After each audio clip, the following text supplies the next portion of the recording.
सो सबसे पहले जो हम लोग obviously we will come to the domain mushihost.com. mushihost.com पे आएंगे and then after accessing this mushihost.com obviously we will go to the client area. Client area को हमने क्लिक किया क्योंकि ऑलरेडी आप लोगों ने रजिस्टर किया हुआ है. सो आप लोग जब वो डायरेक्ट लॉगिन करेंगे. ठीक है जी, लॉगिन पेज हमारे पास अवेलेबल है. मैं अपना लॉगिन कर रहा हूँ. I am coming here. ठीक है जी, और उसके बाद जो है I will give the password here. Password provide करने के बाद obviously I will click on the login button. Login button को क्लिक करने के बाद ऑब्वियसली आप वेलकम बैक आसिम, आपका अकाउंट जो भी आपका नाम होगा ऑब्वियसली वो आपको वेलकम करेगा. And you will feel here कि यहाँ पे services, we have services, domains, tickets, invoices. तो यहाँ सर्विसेज आ रही हैं. When you will click here आपके यहाँ पे 1 आ रहा होगा.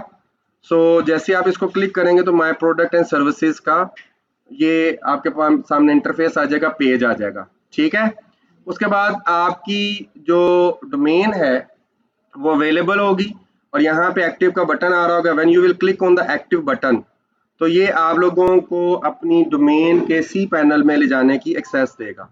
ठीक है, अगर आप यहाँ पे डायरेक्ट क्लिक करेंगे तो आपकी डोमेन रन होना शुरू हो जाएगी. सही.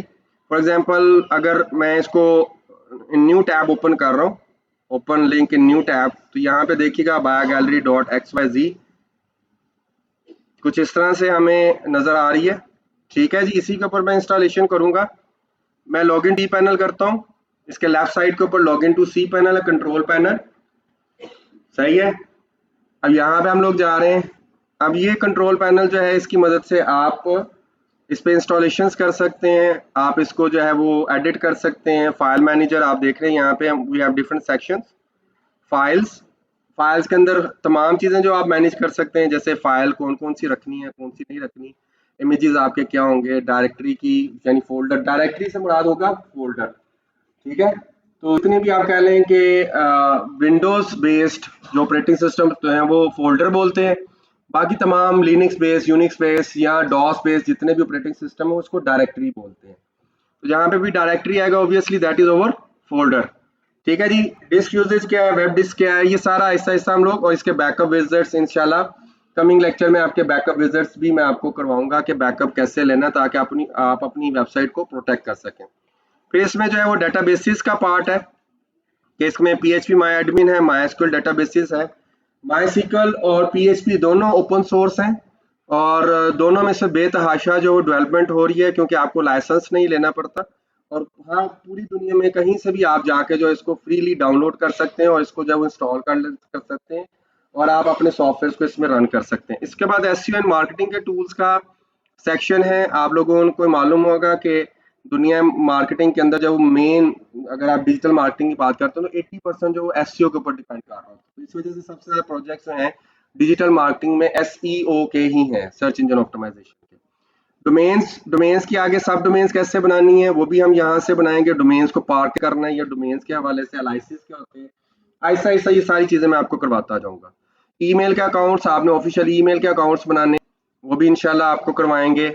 मैट्रिसेस क्या होते हैं और बैंडविड्थ को कैसे देखा जाता है और आपके स्टैट्स क्या आ रहे होते हैं कि जी आपको कितनी बैंडविड्थ मिल रही है, क्या हिसाब किताब चल रहा है, ट्रैफिक कम तो नहीं है, ज्यादा तो नहीं है, या आप लोग जो लोड दे सर्वर के ऊपर वो क्या हो रहा है. तो ये सारी चीजें. उसके बाद सिक्योरिटी के हवाले से कि आपने अपनी वेबसाइट को सिक्योर कैसे करना है, उसको एनक्रिप्शन कैसे देनी है. सॉफ्टवेयर अब आप देख सकते हैं कि यहाँ पे डिफरेंट सॉफ्टवेयर हैं जिनको आप इंस्टॉल कर सकते हैं. क्लाउडफ्लेयर को इंस्टॉल कर सकते हैं, PHP पेयर पैकेजेस को, पर्ल मॉड्यूल्स को, और इसी तरह से रूबी जेम्स को, रूबी ऑन रेल्स को ऑप्टिमाइज कर सकते हैं अपनी वेबसाइट को. और इसी तरह से नोड JS आजकल बड़ा पॉपुलर है, JS नोड, JS एंगुलर, ये दोनों बहुत पॉपुलर हैं. और PHP के वर्जन्स आप देख सकते हैं. पाइथन जो कि नई लैंग्वेज यूज हो रही है फॉर द डाटा साइंस के लिए और बिजनेस इंटेलिजेंस के लिए, उसको भी चाहें तो आप रन कर सकते हैं. अब हम लोग नीचे चले जाते हैं. बिल्कुल यहाँ से पासवर्ड एंड सिक्योरिटी आप यहाँ से भी चेंज कर सकते हैं. प्लस आप लोगों के यहाँ पे जो यूजर आ रहा है पासवर्ड एंड सिक्योरिटी यहाँ पे भी अवेलेबल है. यानी अगर आप चाहते हैं कि सी पैनल का जो पासवर्ड है वो आप चेंज करना चाहते हैं तो आप चेंज कर सकते हैं. जिनकी भी डोमेन्स हमारे पास से है तो तो ये याद रखिएगा, जो भी आपकी डोमेन का नाम है तो पहले 8 लेटर्स है वो आपका यूजर नेम होगा। जैसे अबाया गैलरी ये .xyz है, तो अगर आप इसके गिन के देख लें तो ABAY 4 लेटर्स हैं, AGAL जो है वो अगले 4 लेटर्स हैं, तो टोटल 8 लेटर्स जो है वो आपके यूजर नेम और पासवर्ड जो है जो भी आप सेट करना चाहेंगे।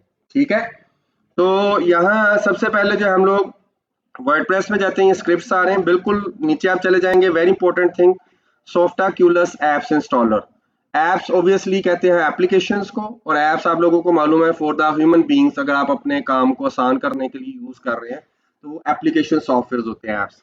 तो वर्डप्रेस को यहाँ पे हम लोग क्लिक करते हैं, इसके साथ आप देख सकते हैं डिफरेंट CMS सॉफ्टवेयर्स हैं। जैसे जब आपकी वर्डप्रेस की थोड़ी ट्रेनिंग हो जाएगी तो फिर आपको बेंटा कार्ड या प्रेस्टा शॉप की तरफ जो है वो मैं मूव करूंगा, ताकि आप लोग डायरेक्ट ऑनलाइन कॉमर्स स्टोर जो हैं या ई स्टोर हैं उनको जल्दी बना सकें। ठीक है, तो यहाँ पे वर्डप्रेस के आप देख सकते हैं कि we have a lot of versions. मैं आपके सामने थोड़ा सा इसको बड़ा कर देता हूँ। इसमें लेटेस्ट वर्जन जो है वो 5.3.2 है। उससे पहले जो आया था ओल्ड वर्जन 5.2.5, 5.1.4, 5.0.08 एंड 4.9.13। तो ये विद इन आने के तकरीबन 6 माह के अंदर जो है ये आपके सामने इतने वर्जन जो है वो चेंज हुए हैं within 6 months. Last release date जो है 5.3.2 की वो 18/12/2019 को ही, यानी दिसंबर 18 को ये रिलीज हुआ है, और मोस्ट एक्सपेक्टेडली फेब के एंड पे अगला वर्जन भी तैयार हो जाएगा इनका। अच्छा, अब यहाँ पे वर्डप्रेस के हवाले से जब हम बात कर रहे हैं तो यहाँ आप देखें we have the install, overview, features, screenshots, demo, ratings, reviews and report. अब हम लोग क्या करेंगे कि सबसे पहले चाहे तो आप यहाँ से इंस्टॉल कर लें, या अगर जिस तरह से मेरे पास अभी ये जो डोमेन है इसके ऊपर ऑलरेडी एक इंस्टॉल्ड है, मैं पहले आपको सामने इसको डिलीट कर दूंगा यहाँ से, और फिर आपके सामने बिल्कुल फ्रेश वर्डप्रेस का सॉफ्टवेयर जो यहाँ से इंस्टॉल करूंगा। ठीक है, ताकि आप लोग जो है बिल्कुल उसी तरह से स्टेप्स करें जैसा कि मैं कर रहा हूँ। ओके जी, मैंने इसको रिमूव कर दिया है और आपके सामने जो वर्डप्रेस को दोबारा से इंस्टॉल कर रहा हूँ और नया वर्जन इंस्टॉल कर रहा हूँ। और हमें बेनिफिट ये होगा कि जब आप ऑनलाइन डेवलपमेंट कर रहे हैं तो जो भी नया वर्जन आएगा आप ऑटोमेटिकली उसको अपडेट कर सकते हैं। ऑफलाइन के अंदर ये एक कह लें कि बहुत बड़ी प्रॉब्लम है कि आप लोगों के जो नए वर्जन आ रहे होती हैं, नई ऑप्शंस हैं, उनको आप अपडेट नहीं कर पाते, आपको मैनुअली करना पड़ता है जाके। ठीक है, तो सबसे पहले जो है मैं यहाँ पे इंस्टॉल नाउ, आप इसके नीचे देख सकते हैं स्पेस रिक्वायर्ड, अवेलेबल स्पेस इस वक्त जो है वो 1926.30 MB आपके पास है आउट ऑफ 2 GB। ठीक है, थोड़ी सी स्पेस क्यों यूज हो रही है, क्योंकि इनके कुछ अकाउंट्स ऑलरेडी जो है वो पहले ईमेल अकाउंट्स बने हुए हैं, और प्लस इंस्टॉलेशन के वक्त जब सॉफ्टवेयर इंस्टॉल करता है तो उस वक्त भी थोड़ी सी स्पेस जो वो कंज्यूम हो जाती है। ठीक है जी, आपको टोटल स्पेस जो रिक्वायर्ड है यानी वर्डप्रेस को इंस्टॉल करने के लिए वो 42.70 MB है। हमारे पास अल्हम्दुलिल्लाह इनफ स्पेस है, तो हम यहाँ से इसकी इंस्टॉलेशन जो है वो इंस्टॉल नाउ को क्लिक कर देते हैं। जब हम इसको इंस्टॉल नाउ को क्लिक करेंगे तो इस तरह से आपके सामने एक सॉफ्टवेयर सेटअप का पेज आ जाएगा कि आपने सॉफ्टवेयर सेटअप करना है। सबसे पहले आप वर्जन सेलेक्ट करेंगे, यहाँ पे आप देख सकते हैं कि प्रीवियस वर्जन भी अवेलेबल है, तो ये आप पे डिपेंड करता है कि कौन सा वर्जन आपने जो है वो यूज करना है। तो मैं ऑब्वियसली लेटेस्ट वर्जन ही यूज करूंगा, क्योंकि इसके अंदर जो है वो ब्लॉक डेवलपमेंट के हिसाब से जो वो काम किया गया, इसमें बहुत ज्यादा ऑप्शंस आ चुकी हैं। अब उसके बाद जो है वो चूज इंस्टॉलेशन URL की जब बात आएगी तो यहाँ पे सबसे पहले जो है वो HTTP का प्रोटोकॉल है। इसके अंदर 4 प्रोटोकॉल्स हैं, HTTP://